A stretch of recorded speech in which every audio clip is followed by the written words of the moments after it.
Ciao a tutti ragazzi, это Джорджо из Милана, канал «В погоне за стадио». Мы с вами в Милане, мы с вами на арене Санта-Джулия. Это хоккейная площадка, хоккейный стадион Олимпийских игр в Милане и Кортине d'Ampezzo 2026 года, зимние Олимпийские игры. Сегодня у нас инаугурационно по-итальянски, то есть матч открытия. Кальдара играет против Фореза в полуфинале Кубка Италии. И я вам буду показывать, точнее, насколько готов конкретный стадион арена Санта-Джулия, насколько этот стадион готов к Олимпийским играм, которые пройдут в Италии меньше, чем через месяц. Погнали!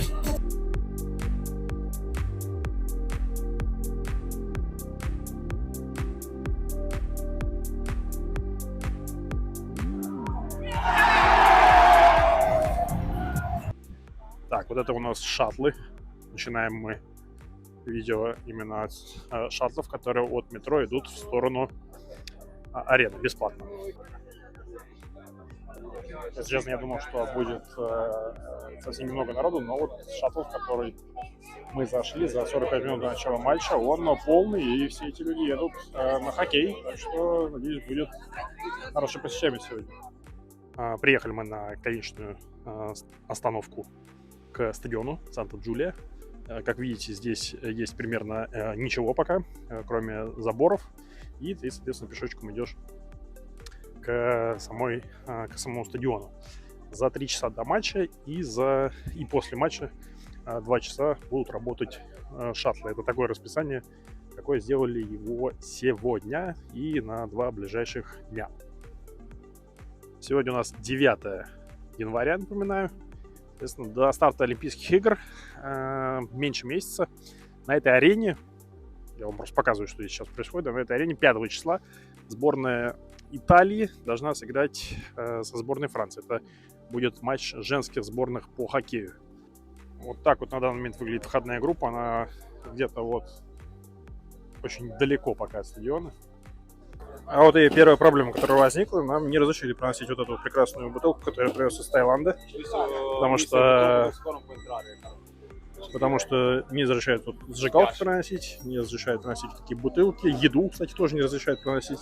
И знаете, в чем проблема? Проблема в том, что я не могу это нигде оставить. То есть выход в другом месте, соответственно, ты должен просто оставить и дальше надеяться, что это у тебя никто там не перехватит, я не знаю, на выходе, если вообще это будет здесь, и так далее и тому подобное. Они вот там между собой что-то совещаются, ничего решить не могут. Ну так вот.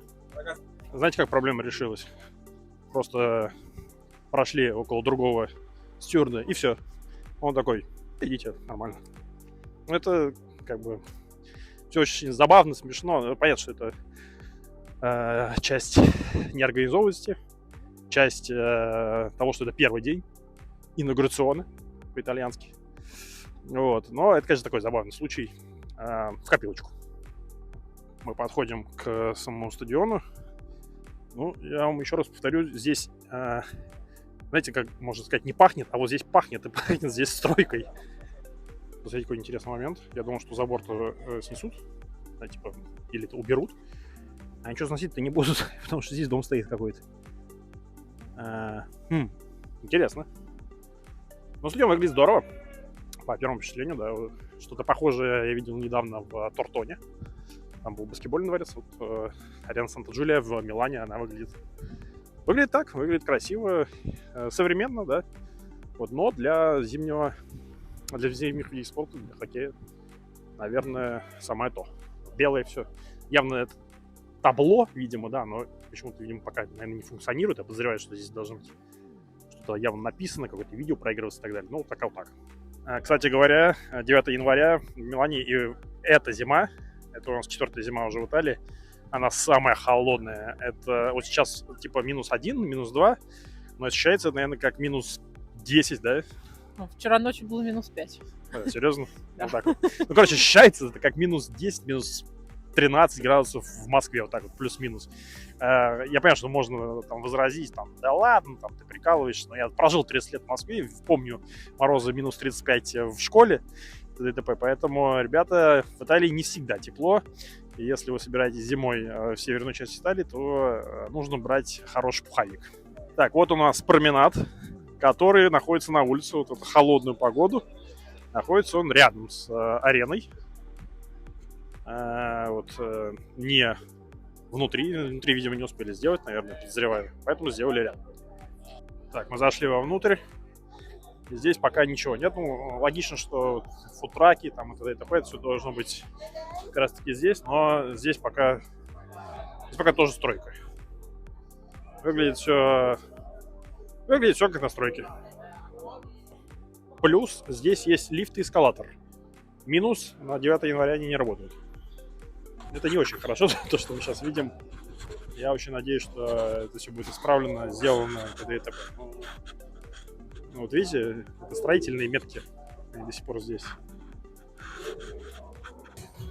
Понятно, почему не работают эскалаторы и лифты, потому что второй ярус еще не закончен. Вот в чем проблема. Видите, все закрыто сверху. Это все не закончено.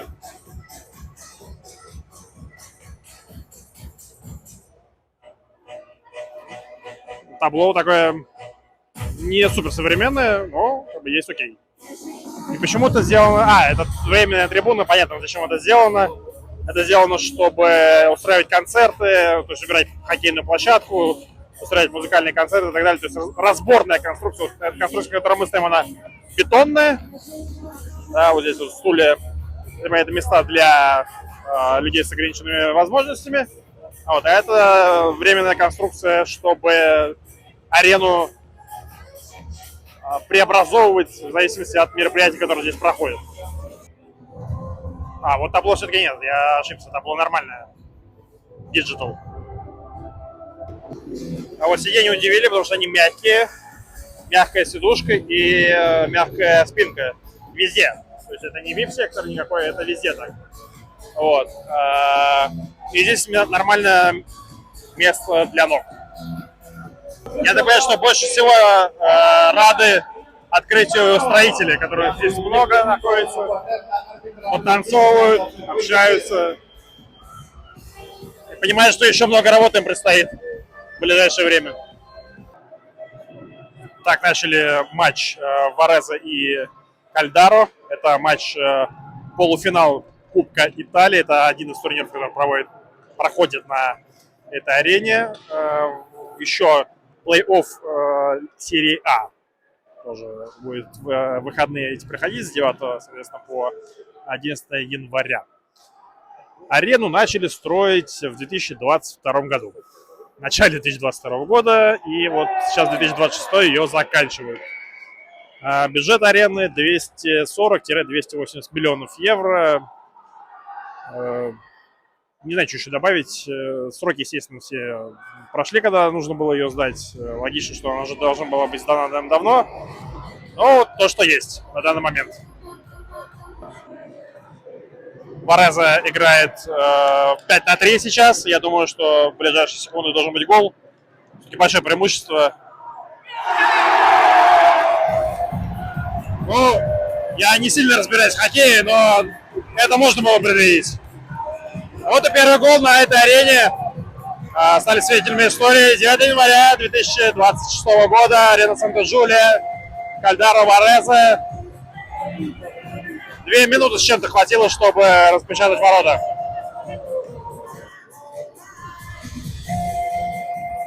Билеты сегодня и вообще на эти выходные стоили на полуфинальные матчи 3 или 5 евро. Я, правда, не понял, куда стоили 5 евро. Ну, везде можно было купить за 3 спокойно. Потому что ниже. Да, мы сидим типа на трибуне чуть повыше. Вот все, они стоили 3 евро. А трибуна пониже 5. Так что это супер возможность. Как писали в итальянских СМИ, хоккей по цене кофе с круассаном. Ну, кстати, правда, кофе с круассаном или с корнетто, или с бриошем, или неважно как. Выдали много названий круассана. Можно купить за 3 евро с чем-то. На входе были замечены интеристы с Секонда Нелла Верде. Это ультрас Интера, у которых хорошие отношения с футбольными тифози Вареза. Но я подозреваю, что футбольные, хоккейные тифози, скорее всего, все одни и те же люди. И там довольно весело.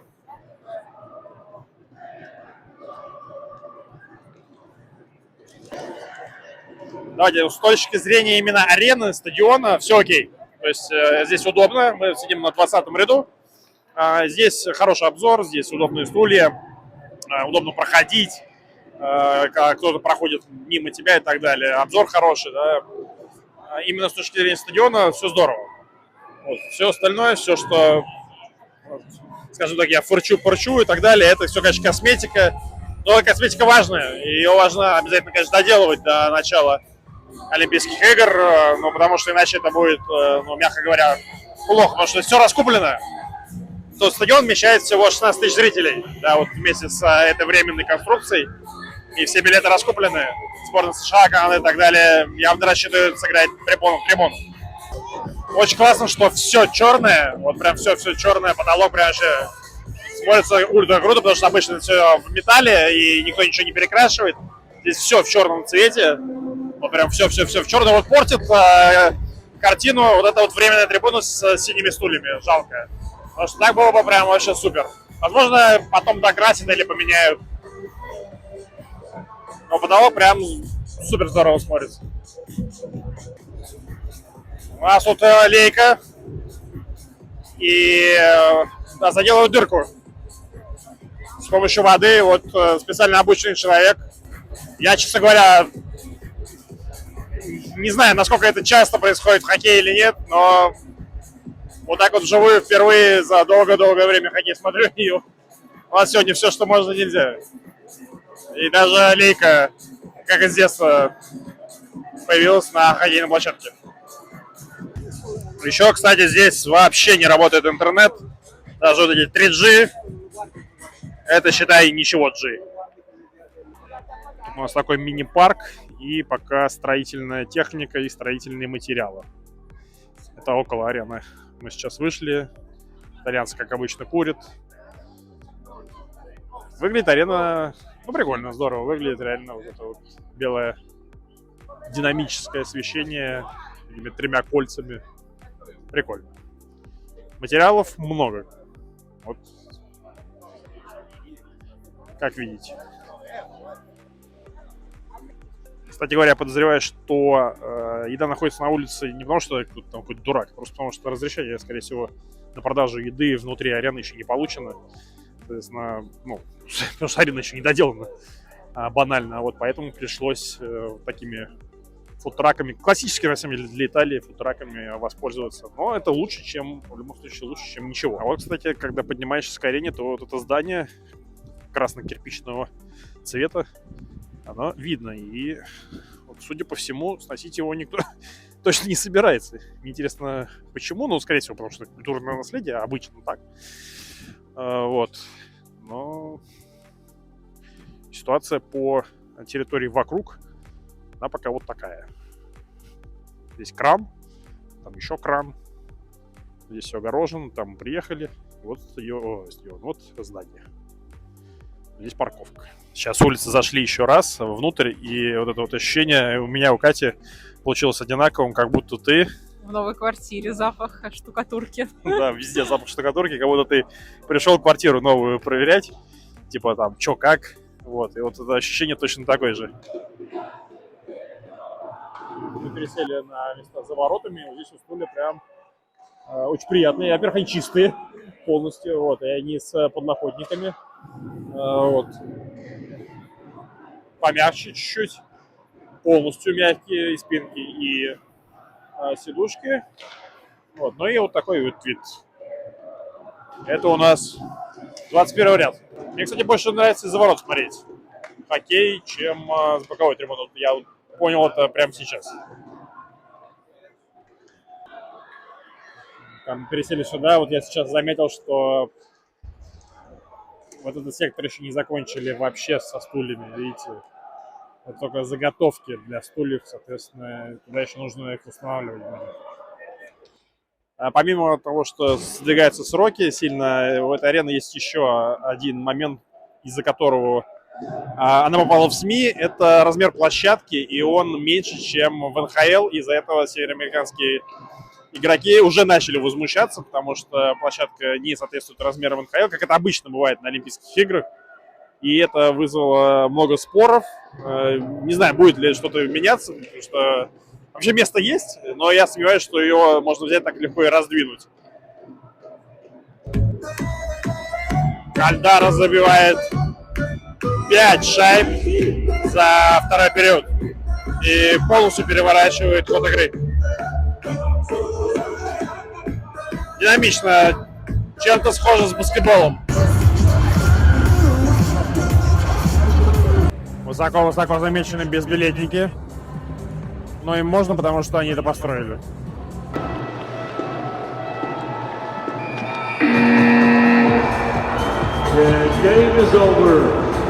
Что ж, новый вид спорта, хоккей, канале «Погоня за стадио». Было интересно, потому что это был матч открытия, это была инаугурация этого стадиона.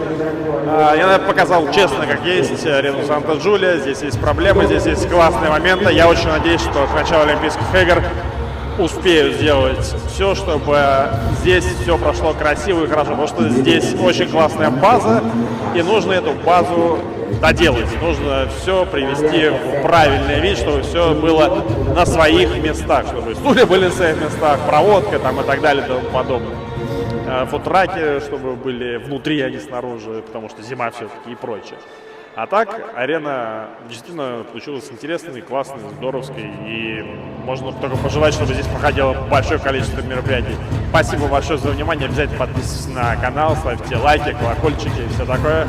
И никогда не забывайте, что выходные, да и вообще любой день, когда есть любой вид спорта, это не время, чтобы сидеть дома. Чао!